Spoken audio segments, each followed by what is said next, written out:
bersama membaca firman Tuhan dari Mazmur 91. Dalam lindungan Allah. Orang yang duduk dalam lindungan yang maha tinggi dan bermalam dalam naungan yang maha kuasa akan berkata kepada Tuhan, tempat perlindunganku dan kubu pertahananku, Allahku yang kupercayai.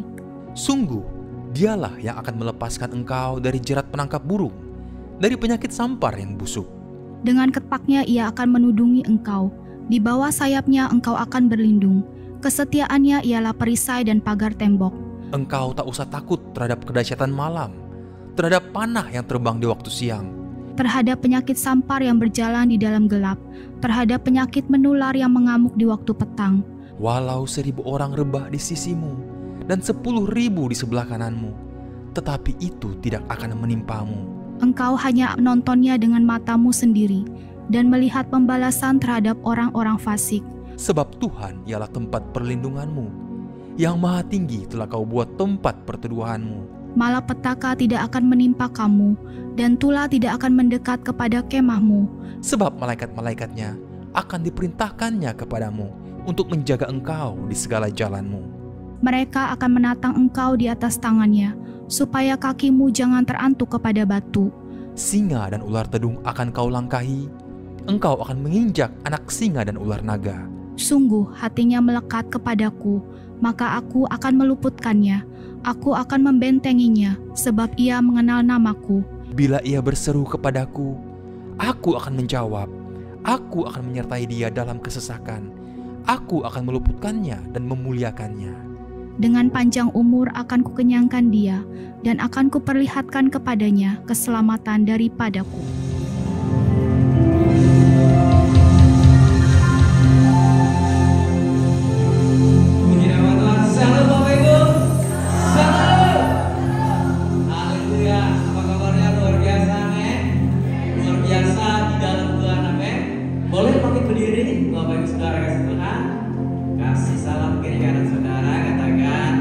Yesus luar biasa. Haleluya.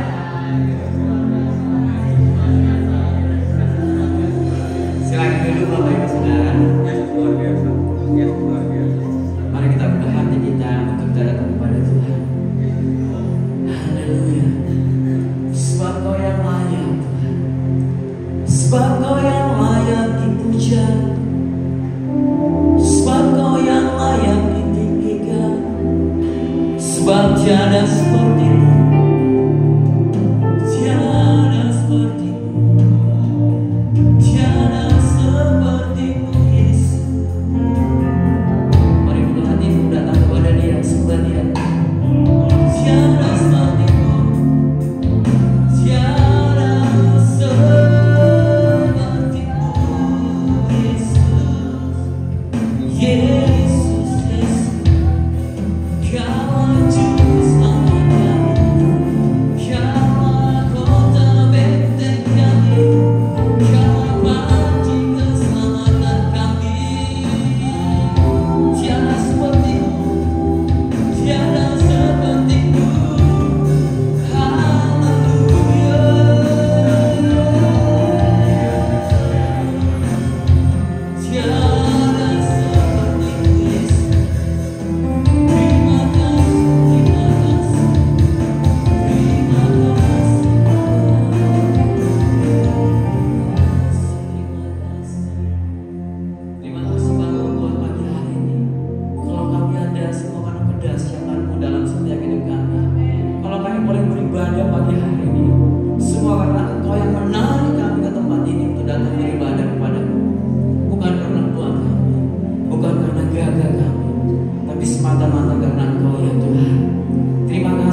is none like you.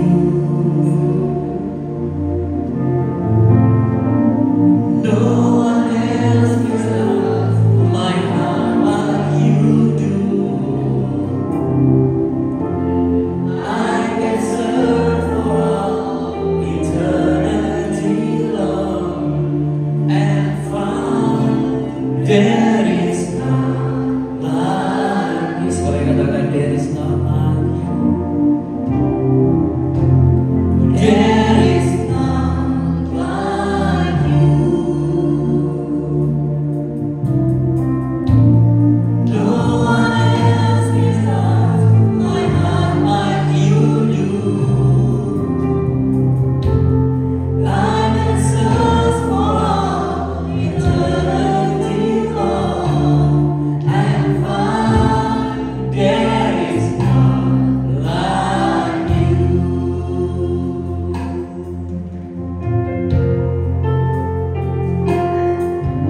Your love sweeps on like a river wide. Healing comes from your hand. Suffering children are sad in your arms. There is none like you. There is none like you. There is none like you. No one else can touch my heart like you do. I can search for all eternity long and find there is none like you. Tiada seperti Kau Tuhan. Tiada seperti Kau yang mau menjawab senang hatiku.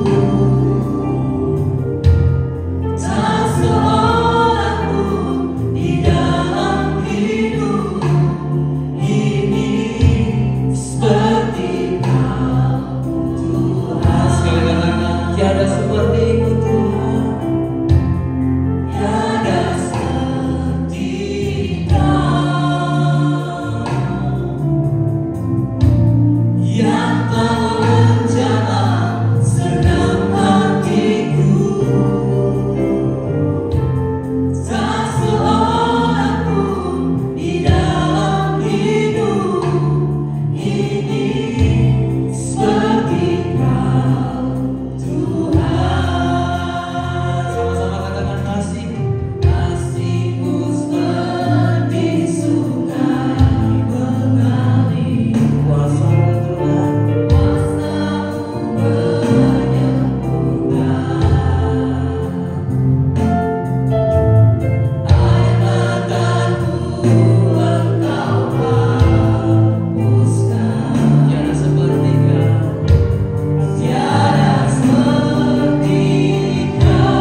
Terima kasih Tuhan.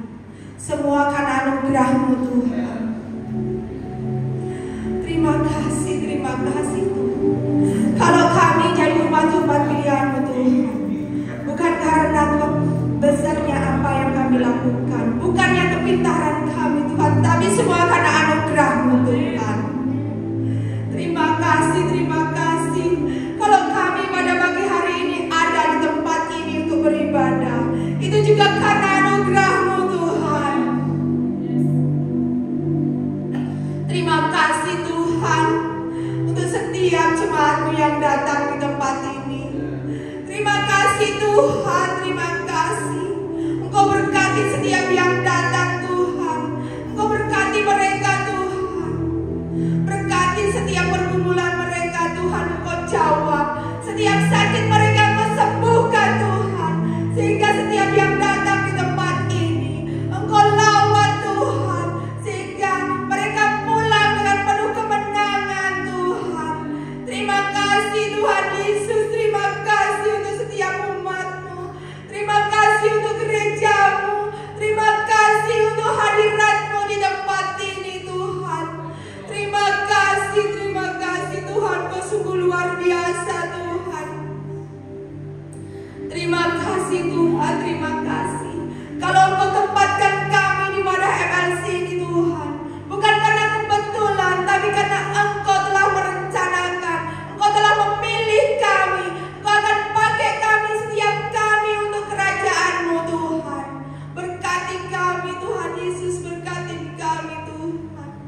Terima kasih Tuhan, terima kasih Tuhan. Kami juga mengucap syukur setiap anak-anak kami Tuhan. Terima kasih untuk generasi yang Kau berikan untuk kami. Berkati mereka Tuhan dari masa kecilnya Tuhan. Berkati mereka, pertumbuhan mereka Tuhan. Bahkan untuk setiap remaja kami, Engkau juga yang mengirimkannya di tempat ini. Berkati mereka Tuhan. Biarlah Engkau bangkitkan roh yang luar biasa Tuhan. Engkau bangkitkan roh yang takut akan Engkau, sehingga setiap remaja kami, anak-anak kami, dan semua jemaat-Mu yang masih terikat dengan roh-roh yang gak baik Tuhan, dengan hal-hal yang gak baik, dengan game, pornografi, perselingkuhan, percabulan. Biarlah Engkau jamah mereka Tuhan. Engkau pulihkan mereka, Engkau rebut kembali Tuhan. Terima kasih Tuhan Yesus. Terima kasih untuk setiap jemaat dan setiap umat di tempat ini Tuhan.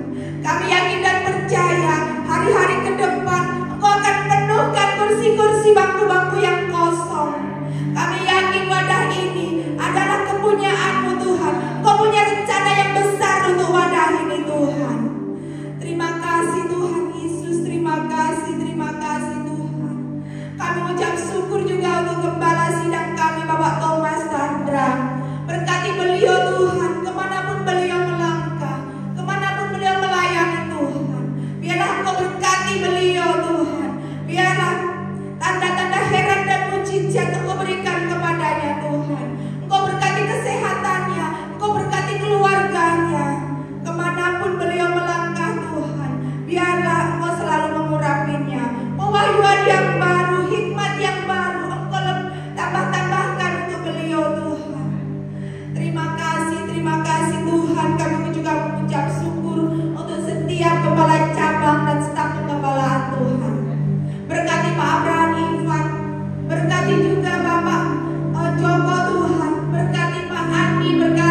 Haleluya, berikan sorak teriak bagi Allah kita.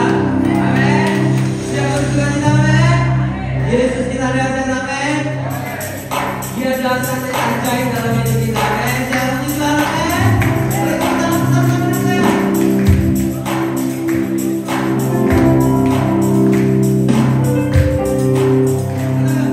Yesus ajaib, Tuhanku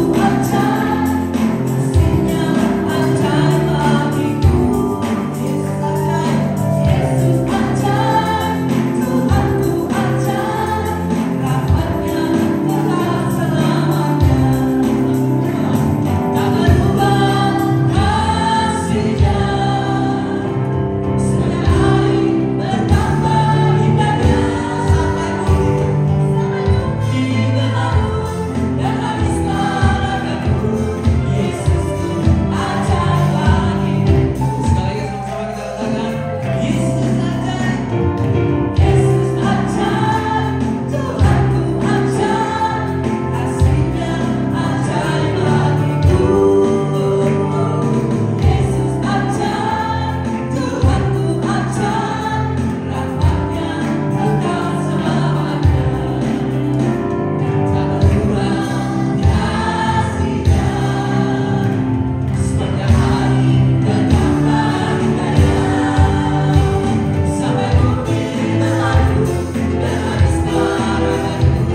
ini saya mau mengundang Bapak Ibu, seperti saudara-saudara aja lah, seumuran kan ya, masih muda semua, puji Tuhan.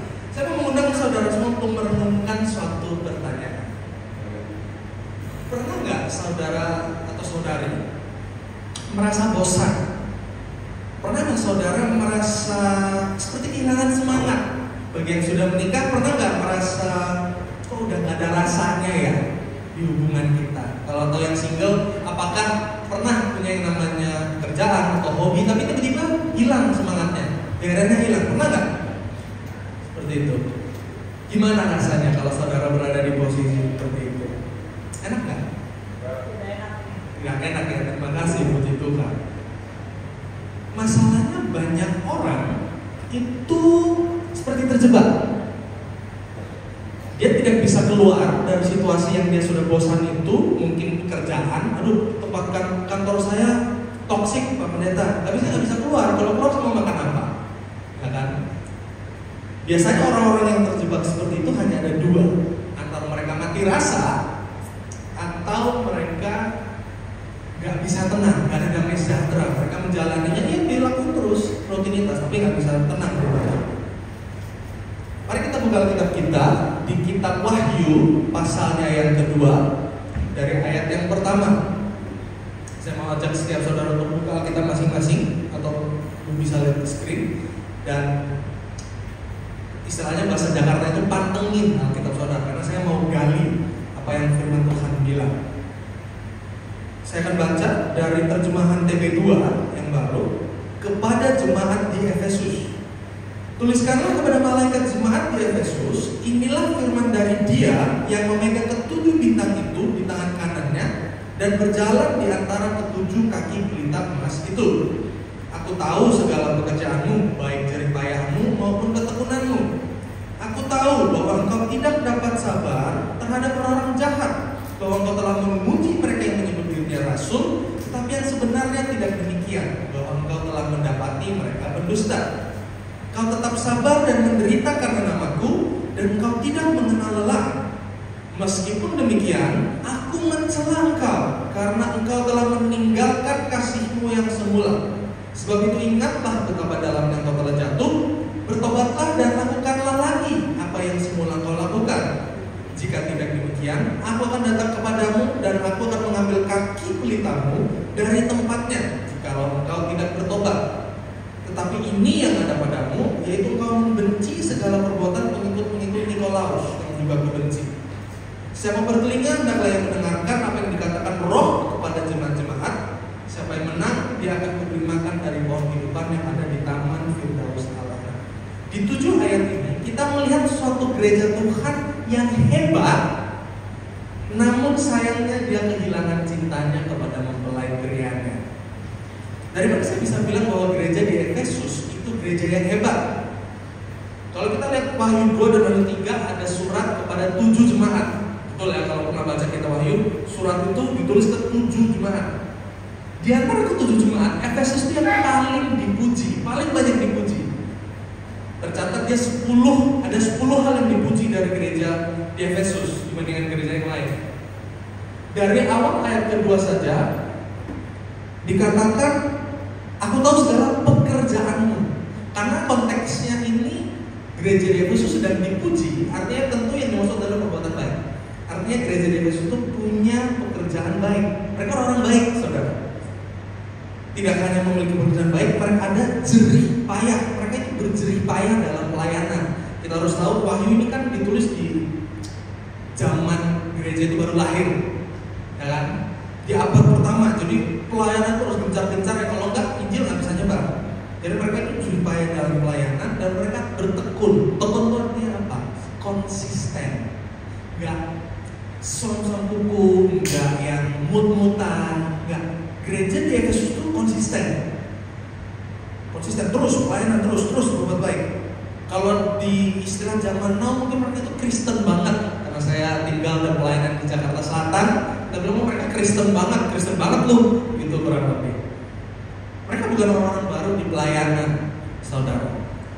Lalu dikatakan mereka tidak dapat sabar terhadap orang-orang jahat. Ini menarik, saudara. Saya dulu, puji Tuhan, oleh kasih karena Tuhan, saya tuh kecil tinggal di Jerman. Mama saya itu mengajar di bidang teknik lingkungan. Jadi mama saya tuh cinta lingkungan sekali. Saya dari kecil dididik harus ramah lingkungan, harus cinta lingkungan, nggak boleh buang sampah sembarangan. Apalagi waktu saya tinggal di Jerman dulu kecil ya semua orang tuh ngomong sama di tempatnya. Tapi waktu saya umur 7 tahun, saya pulang di Indonesia, kebetulan saya orang Surabaya. Di Surabaya, saya ketika masuk sekolah loh, kok teman-teman saya buang sampah sembarangan ya? Saya waktu itu bingung, karena kan biasanya di luar negeri. Kok buang sampah sembarangan sih? Saya tanya guru-guru saya, Bu, ini kan di mana-mana di tembok ditulisin buanglah sampah pada tempatnya. Guru-guru saya cuma bilang, oh ya biarin lah, itu udah biasa sih, nanti saya tegur. Tetap ditegur sih, cuma dia kompromi guru saya pada saat itu. Jadi sebagai kontras, guru saya ini bersabar terhadap orang-orang yang melanggar peraturan, teman-teman saya. Gak kayak jemaat di Efesus. Orang-orang Efesus itu mereka punya yang namanya prinsip. Saya punya prinsip begini saudara. Karena saya background saya pelayanan pria sejati dulu sebelum saya mengikut mentor saya Pastor Biaran. Saya tuh diajarin begini. Seperti Kristus dengan firman-Nya, demikian pria dengan perkataannya. Saya tuh menjunjung tinggi yang namanya kejujuran. Siapapun itu, bohongin saya sekali, langsung saya tinggal. Itu prinsip bagi saya. Saya menjunjung tinggi kejujuran. Kalau orang ini, siapapun itu, dia bohongin saya, berarti dia tidak menjunjung tinggi kejujuran. Bahasa kita udah beda, ini jalan masing-masing. Prinsip saya begitu. Nah, sini dikatakan gereja Efesus itu mereka nggak bisa sabar sama orang berbuat jahat, artinya mereka punya prinsip. Mereka nggak biarin orang jahat terus berbuat jahat, mereka punya prinsip. Selain itu mereka juga memuji orang-orang yang memanggil dirinya rasul. Jangan kan zaman dulu saudara, sekarang aja banyak orang suka ngaku artis. Kalau di gereja sekarang banyak orang suka mengaku, oh saya menjurapi Tuhan, saya mendengar suara Tuhan. Oh hati-hati yang kayak begitu ya. Pak Satis tahu banyak orang kayak begitu ya. Nah, mereka memuji orang-orang yang memanggil diri mereka rasul. Artinya mereka itu punya healthy skepticism. Kalau ada yang sudah berkeluarga, punya anak-anak zaman sekarang tuh banyak pertanyaan. Benar nggak sih? Dikit-dikit ditanya. Saya ngobrol sama Mariska aja, dikit-dikit ditanya, Pastor ini apa? Pastor kenapa begitu? Ini maksudnya apa? Banyak pertanyaan, bukan salah. Pertanyaan itu baik. Tetapi di saat yang bersamaan, banyak orang terutama di negara-negara maju, mereka kehilangan iman karena kebanyakannya. Saya bersyukur di Indonesia belum banyak seorang seperti itu. Tapi karena saya lama di luar negeri, banyak orang kehilangan iman karena kebanyakannya. Kalau Tuhan ada, kenapa ada COVID? Kalau Tuhan ada, kenapa ada kriminal? Dan lain sebagainya. Karena dia nggak tahu jawabannya, Tuhan disalahin, Tuhan ditinggalin. Dia kan gitu dong, cari yang ketemu. Semua ada jawabannya. Nah, jemaat di Efesus mereka punya skeptisisme yang sehat. Mereka tidak mempertanyakan segala sesuatu, tapi mereka memuji segala sesuatu. Oke, ada orang ngaku rasul datang ke Efesus. Benar nggak dia rasul? Diuji pengajarannya, diuji buahnya. Benar nggak? Jadi mereka bukan lagi anak-anak rohani, saudara. Kalau anak-anak rohani itu bisa diombang-ambingkan oleh rupa-rupa dengan pengajaran. Kasarnya, orang salah satu indikator ya tips and trick. Orang kalau kayak kutu loncat pindah-pindah gereja, ya kan? 3 bulan gereja A, 3 bulan gereja B, 3 bulan gereja C, 3 bulan gereja E. Jangan-jangan nih orang mudah digoyangkan oleh rupa-rupa angin pengajaran.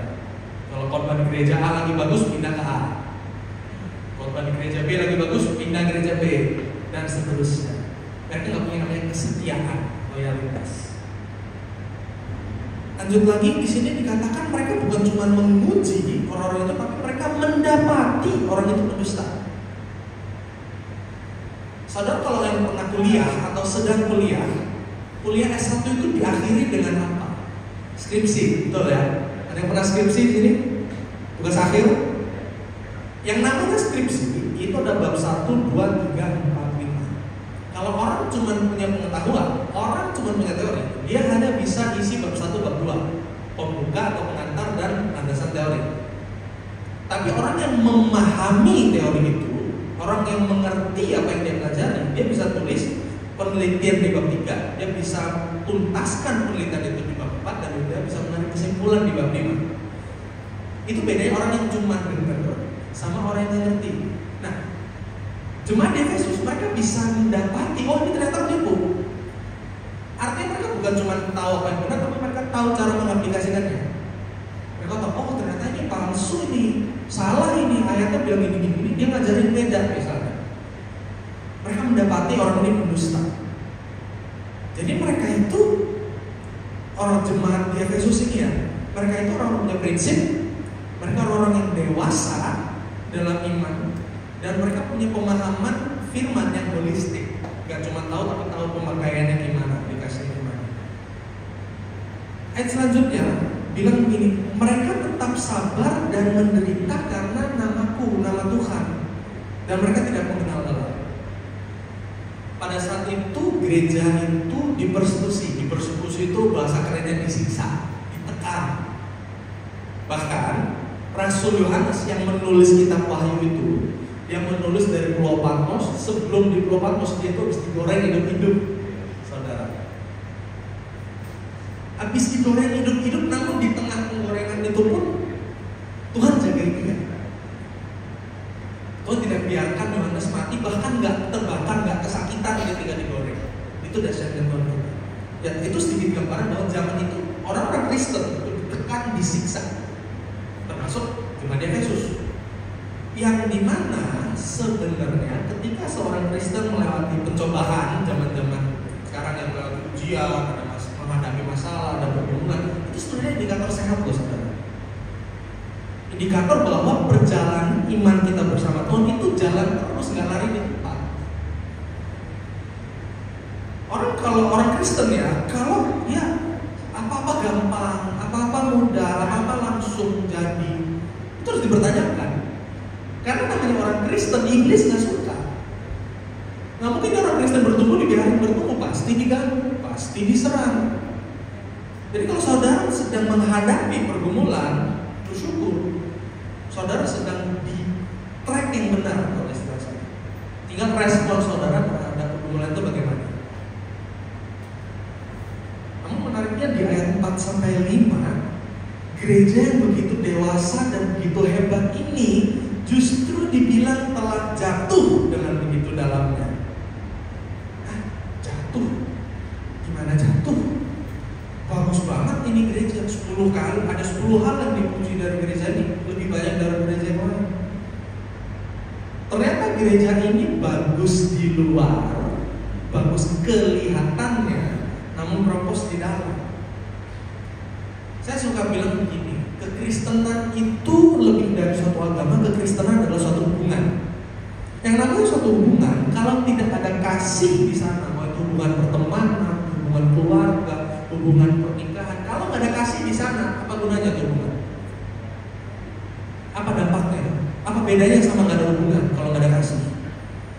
Rasul Paulus bilang di 1 Korintus 13 begini, sekalipun aku dapat berkata-kata dalam bahasa malaikat, sekalipun aku memiliki iman yang sempurna untuk memindahkan gunung, kalau aku tidak punya kasih, sama sekali tidak berguna.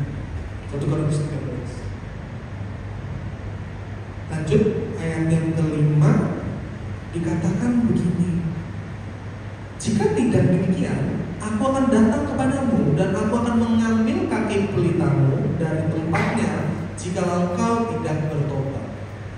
Kaki pelita itu apa sih? Kalau saudara lihat lampu di jalan raya, lampu umum ya kan, lampu itu ditaruh di atas tiang, betul ya? Kalau zaman dulu, lilin ditaruh di atas kaki biang atau pelita, dengan gambaran nggak masalah. Kenapa lampu itu harus ditaruh di atas tiang? Supaya dampaknya lebih jauh, lebih luas. Lilin saya taruh di meja itu, sama saya pegang begini, lebih terang. Lilin yang sama lebih terang kalau saya duduk tinggi. Itu berbicara tentang apa? Pengaruh. Kalau saudara Tuhan tempatkan sekarang mungkin di sektor pendidikan, di sektor pemerintah, di ministry, di pelayanan, atau di kantor, Tuhan tempatkan saudara di sana punya tujuan. Tujuan untuk apa? Berdampak. Ingat khotbah Yesus di bukit. Engkau adalah garam dunia. Bila garam itu menjadi tahu dengan apa? Ia diasinkan. tidak ada gunanya lagi selain bijak dan dibuang. Jadi ingat saudara, Tuhan tempatkan di posisi saudara sekarang itu untuk berdampak. Berdampak gimana? Tanya Tuhan, Tuhan yang punya misi, jangan tanya saya. Lanjut ayat yang ke-6. Tetapi ini yang ada padamu, yaitu engkau membenci segala perbuatan mengikuti Allah yang juga benci. Jadi setelah dipuji, terus dicela, dipuji lagi. Oh, engkau membenci apa yang kau benci, bagus. Tetapi sekedar membenci apa yang salah, itu masih kurang loh ternyata saudara. Saya puji Tuhan pernah beberapa kali melayani, konseling beberapa keluarga yang lagi bermasalah, baik orang tua dengan anak atau suami istri. Saya tuh banyak menemukan orang-orang Kristen, pasangan-pasangan Kristen, mereka tuh benci perceraian, perceraian dosa sampai mau memisahkan, betul. Tapi di pernikahannya udah ada kasih. Ujung-ujungnya apa? Saling menyakiti di hubungan pernikahan. Yang kita tahu semestinya nggak begitu. Pernikahan itu satu-satunya hubungan yang melambangkan kasih Kristus kepada jemaat. Nggak ada yang lain. Kenapa malah saling nyakitin? Tuhan aja nggak pernah sakitin kita. Kenapa suami istri saling menyakiti? Jadi sekedar membenci yang salah itu kurang. Kalau nggak ada kasih di sana. Ayat yang ke-7 bilang, siapa bertelinga dan yang mendengarkan apa yang dikatakan Roh kepada jemaat-jemaat, siapa yang menang dia akan memberi makan dan berubah dan dapat Firdaus. Oke, setelah yang serem-serem saya kupas, gimana caranya kita menang? Mari kita buka kitab kita lagi di Kisah Para Rasul 2 ayatnya ke-41 sampai selesai. Langsung aja, nggak perlu saya bacakan. Judul perikopnya saja adalah cara hidup jemaat yang pertama. Karena kan tadi perintahnya lakukanlah kembali atau lakukan di semula. Apa yang dilakukan orang percaya di zaman semula ini? Kisah Para Rasul ayat yang kedua. Ayat 42 bilang gini, mereka bertekun dalam pengajaran rasul-rasul. Sama bilang saya pengajaran rasul-rasul. Jadi bukan menekuni, bertekun dalam pengajaran influencer atau motivator atau apapun itu yang sekarang banyak di sosial media. Hati-hati dengan konten yang saudara konsumsi. Karena konten yang saudara konsumsi bisa kedengarannya benar padahal jahat. Saya pernah iseng-iseng saudara, saya baca garis besar dari The Satanic Bible. Jadi para penyembah setan itu mereka punya kitab sendiri. Saya bisa baca, nggak semua sih, garis besarnya doang. Penasaran kan, pengen tahu? Isinya tuh masuk akal banget. Bagi telinga manusia itu sangat masuk akal. Salah satunya apa tahu? Kalau orang berbuat baik sama engkau, berbuat baiklah kepada mereka. Tapi sekali aja mereka berbuat jahat, mereka mencoba engkau, habisi, hantam mereka. Sikat sampai habis. Dan banyak orang di Indonesia kayak gitu, mohon maaf. Emosi aja kalau dikecewain orang, dicibirin orang, masukin orang, awas lu ya. Apalagi di Jakarta, nggak di sini puji orang baik-baik semua banget. Jakarta banyak kayak gitu. Masuk akal kan? Respon natur manusia begitu kan? Ini yang diajarkan oleh gereja setan. Jangan kira gereja setan tuh serem-serem pengajarannya. Ibadahnya serem-serem, pakai jubah itu, ada kepala kambing, minum darah, serem. Tapi pengajarannya nggak serem, jadi hati-hati. Kita nggak pernah tahu mana artis yang dia terkenal karena tanda tangan perjanjian darah dengan setan, mana yang terkenal memang karena bakat. Sekarang di Amerika banyak kayak gitu. Jadi hati-hati banget sama konten. Mending bertekun dalam pengajaran rasul-rasul. Saya tuh ingat, saya itu memang terlahir di keluarga Kristen. Papa masuk Kristen, opa saya dari keluarga papa semuanya pelayan gereja. Ada guru jemaat, ada ketua penentua. Zaman saya kecil orang tua saya merintis gereja di Jerman. Tapi saya nggak pernah punya hubungan pribadi dengan Tuhan. Saya tuh baru lahir baru 2017. 2017 saya lahir baru dan saya ingat hal pertama yang berubah dalam hidup saya setelah saya lahir baru, setelah saya berjumpa dengan Tuhan adalah saya tuh jatuh cinta kepada Firman. Oh, Firman kita itu dahsyat saudara. asli dahsyat. Oleh kasih karunia Tuhan, saya pernah kuliah di Eropa, saya pernah kuliah di Taiwan, saya belajar dari teman-teman terbaik. Gak ada yang bisa ngalahin hikmat Alkitab, gak ada. Asli gak ada. Dan semakin saya pelajari, semakin saya jatuh cinta sama firman Tuhan. Begitu luas.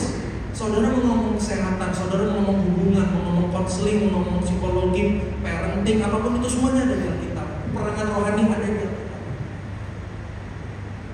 Jadi saya suka bilang kalau konselingin orang yang bermasalah, lu kalau gak baca Alkitab, lu rugi, pasti rugi. Beneran deh rugi kalau gak baca Alkitab. Itu yang pertama. Yang kedua, mereka dikatakan bertekun dalam pengajaran Rasul dan dalam persekutuan. Persekutuan itu penting, saudara. Ilmu pengetahuan aja mengakui yang namanya manusia itu makhluk sosial. Pernah dengar ya di sekolah ya? Yang namanya makhluk sosial itu nggak bisa hidup sendiri, butuh orang lain, butuh sesama. Demikian pula dengan orang Kristen. Gak ada orang Kristen yang bisa berdiri sendiri terus pasti maju, pasti bertumbuh, pasti menang, pasti benar hidupnya. Hati-hati sama orang yang suka jalan sendiri kalau dia ngaku Kristen ya. Karena jemaat mula-mula bertumbuh dalam persekutuan. Rasul-rasul aja bersekutu. Jangan rasul, Tuhan kita aja bersekutu. Allah Bapa dan Roh Kudus. Tuhan aja bersekutu. Masa kita mau jalan sendiri? Makanya saya bersyukur ketika saya dengar dari Pastor Santis bahwa di versi Batak udah mulai ada family cell. Saya bersyukur banget. Karena cuma dengar khotbah 40 menit di hari Minggu kurang, saudara. Asli kurang. Dunia itu jahat, iblis itu semakin gencar untuk mencabut orang-orang dari gereja, untuk menyesatkan orang-orang. Iblis itu makin gencar. Kenapa makin gencar? Karena sudah makin dekat akhir zaman. Dari mana saya bilang makin dekat akhir zaman? Dunia semakin gila. Laki nikah malaki, narkoba legal di negara-negara maju justru. Gereja setan dipublikasikan, boleh bikin conference, boleh bikin apa? Oh gila, saudara. Dunia semakin gila. Makanya fellowship ini penting, persekutuan itu penting. Karena ketika domba Tuhan, domba Allah, domba ya, kita cuma domba kan, Tuhan Yesus kan kita mereka. Ketika domba itu jalan sendiri, gampang nggak buat serigala untuk menerkam dia? Gampang banget. Apalagi serigalanya lapar, udah dicapok, digigit, mati aja sendiri. Tapi ketika domba itu jalan rame-rame, berkelompok, sekalipun ada serigala datang mau makan, domba yang lain bisa bantu seruduk kan? Bisa ya? Nah itu persekutuan. Ketika satu saudara jatuh, yang lain menolong. Ketika satu berkumpul, yang lain berdoa, berjaga-jaga di alam roh. Pentingnya persekutuan. Bahkan ya, di sini saya bersyukur ayat 45 bilang semua orang percaya tetap bersatu. Ayat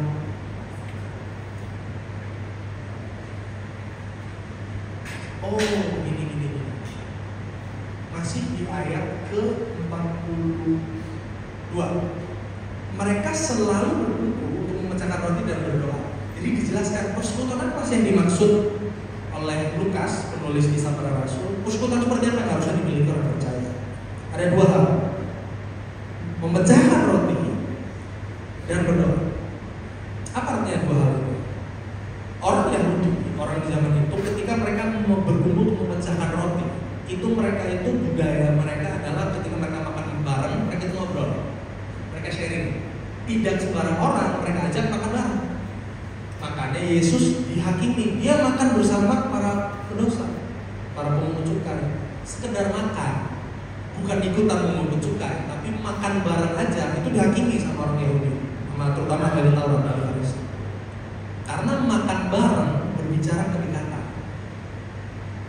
Misalnya saya makan bareng sama Pak Satis, saya ngobrol, saya tuh semakin mengenal dia, dan orang melihat kita bersama.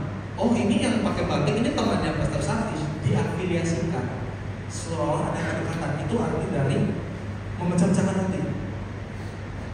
Ketika saudara berkumpul di gereja hari Minggu seperti ini sama saudara berkumpul di FC, pasti beda kedekatannya. Kalau di gereja pembicaranya di di mimbar, saudara di kursi. Kalau di FC semuanya duduk bareng, betul ya? Bisa sharing, bisa minta didoakan, ada kedekatan di sana, ada keterbukaan, ada update saling tahu. Oh, ibu ini sedang bergumul, kita doakan. Si ini lagi cari kerja, yuk kita carikan. Memecah-mecahkan orang. Dan yang tidak kalah penting adalah apa? Berdoa. Selalu ingat Yakobus 5 ayat 16. Doa orang benar bila dengan yakin didoakan sangat besar kuasanya. Sama-sama bilang saya, sangat besar kuasanya. Ketika saudara berdoa, meskipun saudara belum jadi seperti Pastor Thomas ya, Pastor Thomas kan sangat jurang Tuhan. Ketika di FC saudara dan bergumul dan saudara mendoakan dia, harapkan hal-hal besar terjadi. Amin. Kenapa? Karena ayat 43 bilang begini, banyak mukjizat dan tanda ajaib terjadi. Di zaman gereja mula-mula yang supranatural itu natural bagi mereka, normal. Orang sembuh, orang kerasukan setan kita bilang pergi dia pergi, itu normal zaman itu. Dan saya bersyukur kalau kita bilang di Markus ini tanda-tandanya kamu menyertai orang yang percaya, cukup belum percaya, nggak perlu jadi pendeta dulu. Nggak perlu jadi pendoa dulu. Selama saudara percaya sungguh-sungguh kepada Tuhan, saudara bisa mendoakan orang sembuh, saudara bisa mengusir setan dan setan pergi. Jadi harapkan hal besar ketika saudara itu berdoa untuk satu sama lain. Selanjutnya apa? Ayat 44. Semua orang yang percaya tetap bersatu dan semua milik mereka adalah milik bersama. Kalau saya parafrasakan bahasa zaman now, jangan pelit. Kalau ngomongin soal keuangan ini sensitif banget ya. Tapi saya mau bilang kepada saudara begini, uang yang saudara miliki itu bukan milik saudara. Jangan kira karena lo kan saya kerja, Pastor. Saya bekerja di kantor atau saya usaha, saya dagang, saya dapat untung, saya dapat gaji, ini uang saya. Kata siapa saudara kerja untuk cari uang? Kita bilang saudara bekerja karena itu konsekuensi dosa. Ketika Adam jatuh dalam dosa, Yesus bilang apa? Dengan berpeluh kau akan mencari makan. Pekerjaan itu konsekuensi dosa. Sebelum Adam dan Hawa jatuh dalam dosa, mereka butuh apa? Tinggal petik. Pengen makan ayam tinggal potong. Pengen perhiasan tinggal ambil emas di sungai. Gak perlu kerja. Jadi jangan kira saudara bekerja untuk cari duit tuh. Saudara bekerja karena itu konsekuensi dosa. Bukan berarti saudara udah resign aja bukan berhenti kerja enggak. Tapi miliki pandangan yang benar terhadap pekerjaan saudara, pencaharian saudara, dan keuangan yang saudara miliki. Saya punya kesaksian begini. Kita tahu 2020 sampai 2022 itu COVID ya. Semuanya PSBB, semuanya pakai masker, semuanya ditutup kegiatan. Di momen itu Tuhan gerakkan saya untuk merintis suatu komunitas. Komunitas anak muda yang dimana anak Tuhan. Maksudnya apa? Merintis komunitas saya bukan pada saat itu, saya belum pelayanan seperti sekarang ikut pastor Geren, belum jadi pastor waktu itu bahkan bisa dibilang. Maksudnya apa ini? Saya menguji kan? Ilmu dari mana Tuhan? Saya belum sekolah teologi, saya sekolah penginjilan, tapi tetap kalau mengenai merintis jemaat saya belum ngerti. Kalau sekedar pemerintahan kamu baik saya ngerti. Gimana caranya Tuhan? Terus duit dari mana? Realistis, benar ya? Pelayanan juga peluang. Saya tanya kurang Tuhan, uangnya dari mana? Saya bersyukur Tuhan berkati saya dengan penghasilan yang cukup, puji Tuhan. Di Jakarta kerja Senin sampai Jumat, posisi setara manajer. Saya bisa bekerja untuk menghidupi pelayanan saya, menghidupi komunitas yang saya rintis. Ketika saya membeli, saya nggak perhitungkan. Saya tahu saya bisa dapat pekerjaan ini pun dari Tuhan. Karena kalau saya lihat teman-teman saya paling jelek kuliah kampusnya itu Bina Nusantara. Bina Nusantara itu kampus swasta terbaik di Indonesia. Paling jelek itu alumni BINUS. Kalau bukan karena saya pernah Tuhan kirim studi di Eropa, di Republik Ceko, karena kebetulan ini perusahaan saya sekarang itu perusahaan dari sono. Gak mungkin dilihat saya, gak mungkin dilirik. Karena saya juga dari kampus swasta kalau di Indonesia. Kampus swasta yang masih sumber biji jagung, gak kedengaran, gak terkenal. Tapi puji Tuhan saya pernah kuliah di luar negeri. Kalau bukan karena itu, saya gak bisa kerja di perusahaan sekarang. Dan saya gak pernah kepikiran saya bisa kerja di perusahaan sekarang, sama sekali gak kepikiran. Sepenuhnya kasih karunia Tuhan. Makanya untuk pelayanan saya nggak hitung-hitung. Dari uang hasil kerja saya sendiri, nabung atas kehidupan anak muda. Anak muda masih kuliah, mana punya duit, saudara.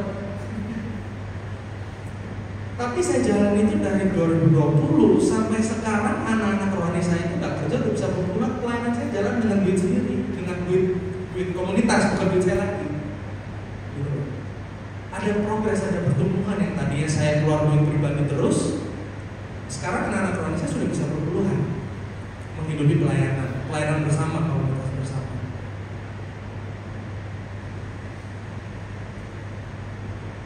Selanjutnya ayatnya bilang, dengan bertekun dan sehati mereka berkumpul tiap-tiap hari dalam bait Allah. Mereka memecahkan roti di rumah masing-masing secara bergiliran dan makan bersama-sama dengan gembira dan bersama. Sini dikatakan mereka itu tiap-tiap hari berkumpul. Benar ya? Saya percaya gini, orang itu bisa karena terbiasa. Masuk akal ya? Kalau tadi Mbak El bisa menyanyi dengan begitu bagus, nggak mungkin mereka nggak pernah nyanyi, tiba-tiba nyanyi. Pasti latihan, pasti praktis, pasti minimal belajar gimana nyanyi supaya fales.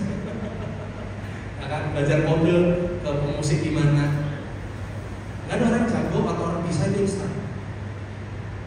Termasuk fellowship seperti ini harus konsisten.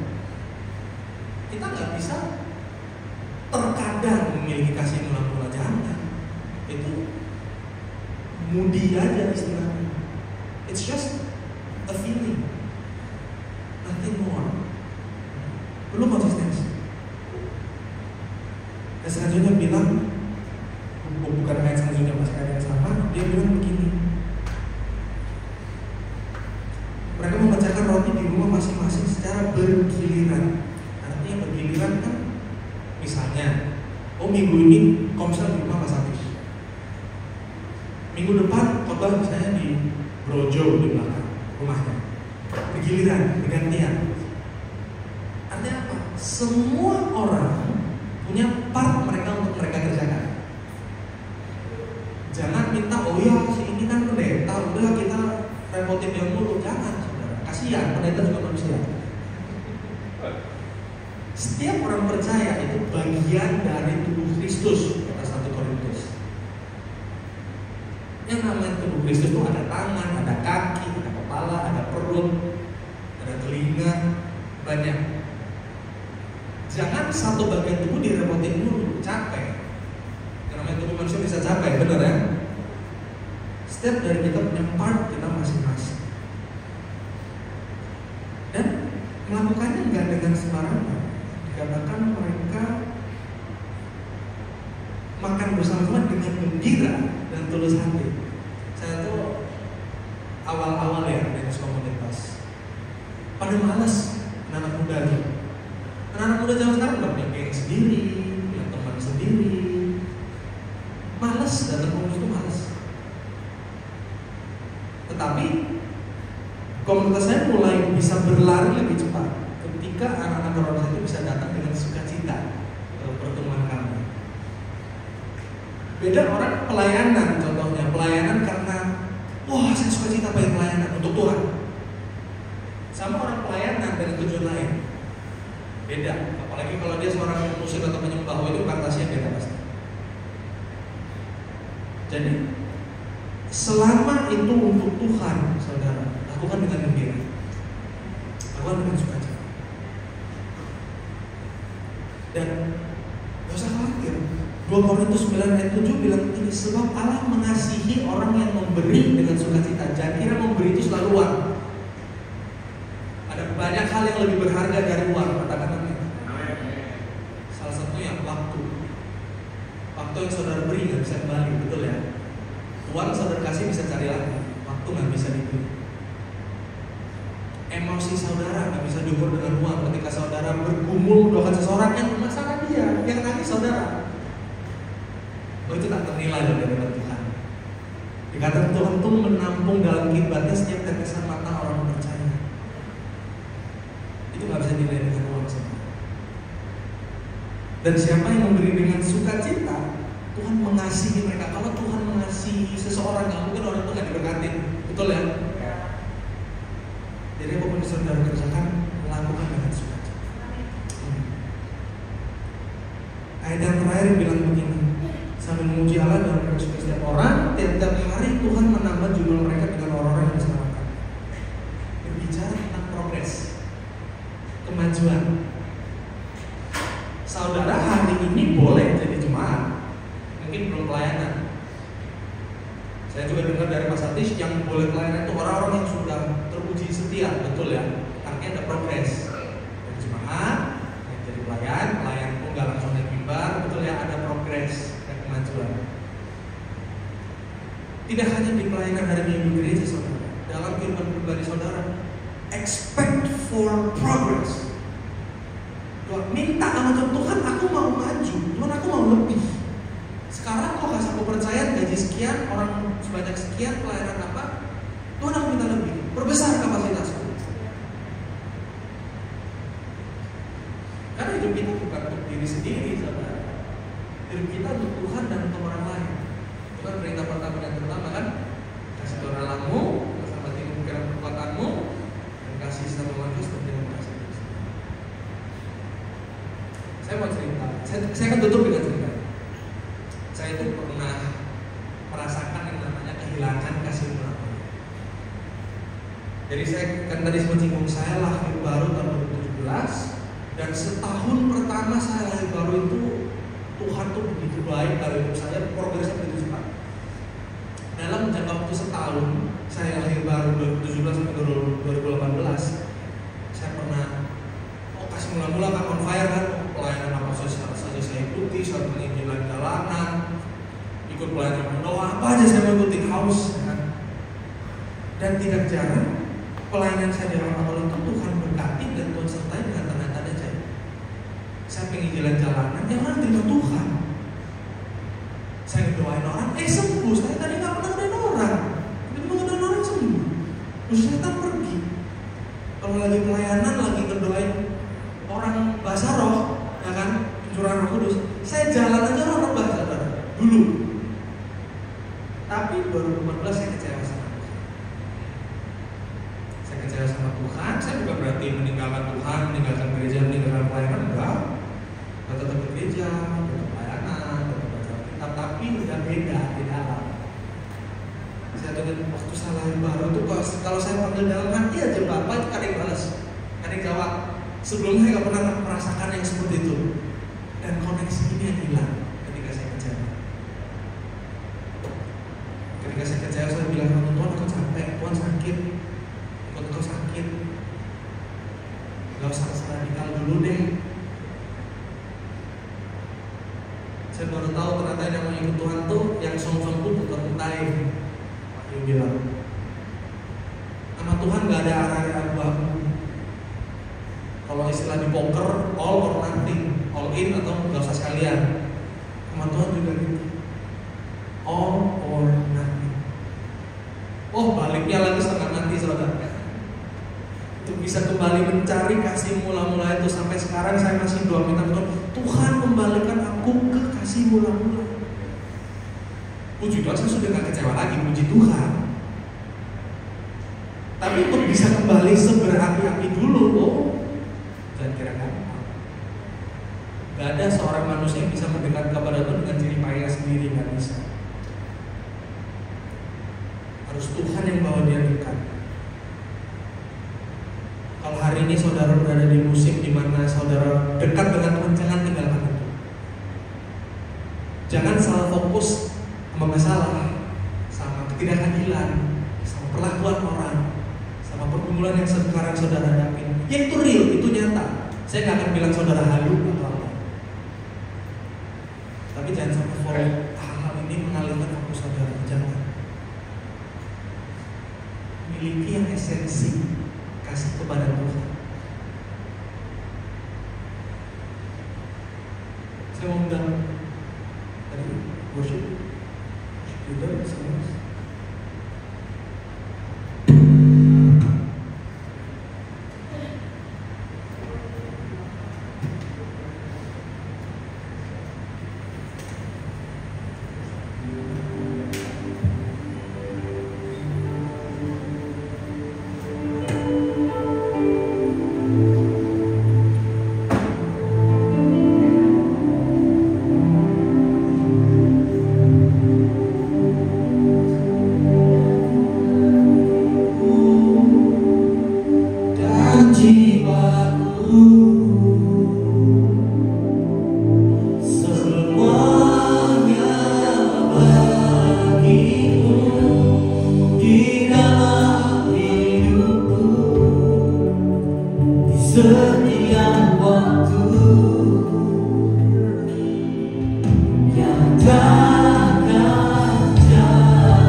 Where there is excellence, there is explosion.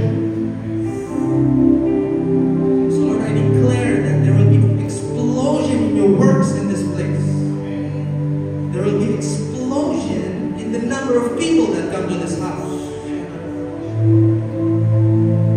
I pray that there will be explosion in each person's lives.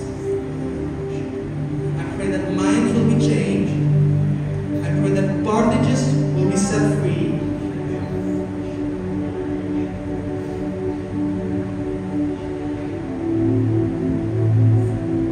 I pray that upgrade as individuals and as a community. Tuhan, aku juga mau berdoa memberkati keuangan gereja ini. Bapak, kau melihat setiap hati yang mengatur, mencucurkan air mata dengan hati yang sungguh-sungguh sepenuhnya untuk Tuhan. Kau melihat yang di tempat sunyi, kau akan mengungkapkannya di tempat yang terbuka. I pray that you bless them in public, Lord. Kiranya kesaksian hidup mereka boleh melihat orang lain dan menginspirasi mereka, membagikan apa yang ada di tempat ini ke sekeliling mereka.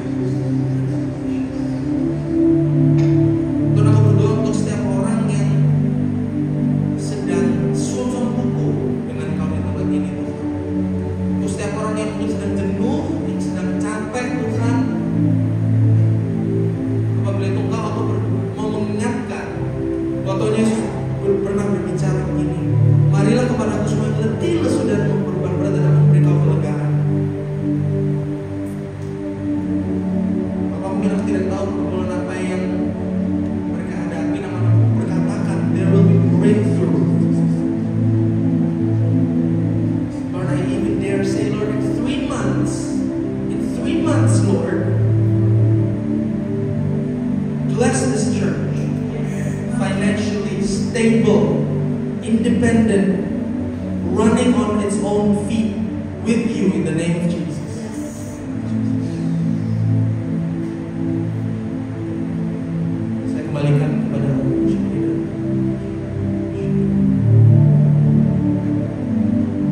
berikan hatiku dan jiwaku, semuanya bagiku di dalam hidupku, setiap waktu.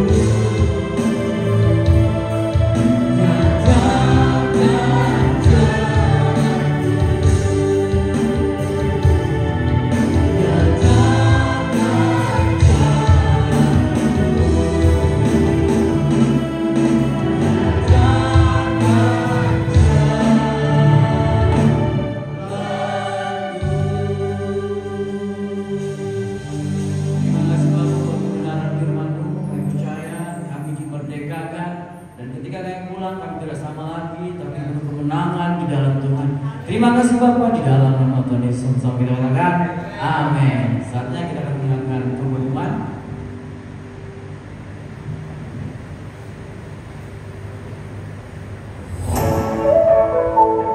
Selamat datang di FLC Batam. Inilah warta gereja sepekan. Ibadah famili se-wilayah selatan diadakan setiap hari Kamis. Untuk informasi FC Wilayah Selatan, silakan menghubungi Bapak Sirai. Ibadah famili se-wilayah utara diadakan setiap hari Kamis. Untuk informasi FC Wilayah Utara, silakan menghubungi Bapak Wardani. Ibadah morning blessing setiap Senin sampai Sabtu, pukul 5 pagi waktu Indonesia Barat. Ibadah raya setiap hari Minggu, pukul 9 waktu Indonesia Barat, di Kesbekri lantai 3, Simpang Kara, Batam Center. Ibadah Sunday School, setiap hari Minggu, pukul 9 waktu Indonesia Barat, di lantai 2 Kesbekri. Kami menyambut Bapak Ibu Saudara yang pertama kali beribadah hari ini bersama kami. Selamat datang kami ucapkan. Demikian warta sepekan. Tuhan memberkati kita sekalian. Haleluya. Jadi yang baru pertama kali hadir beribadah di tempat ini boleh pamit berdiri. Kita akan sambut. Haleluya. Boleh. Selamat beribadah. Selamat bergabung dengan Tuhan.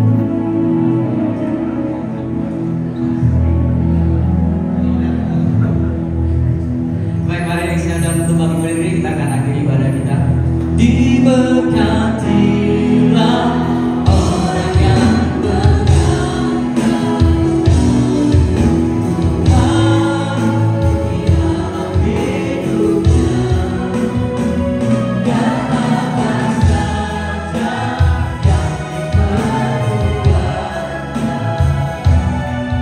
Tuhan pasti bergerak dan membuatnya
engkau dan melindungi engkau. Tuhan menyinari engkau dengan wajahnya dan memberi engkau kasih karunia. Tuhan menghadapkan wajahnya kepadamu dan memberi engkau damai sejahtera. Pulanglah dengan damai sejahtera, pulanglah dengan api, pulanglah dengan dampak kemanapun Tuhan bawa engkau. Di dalam nama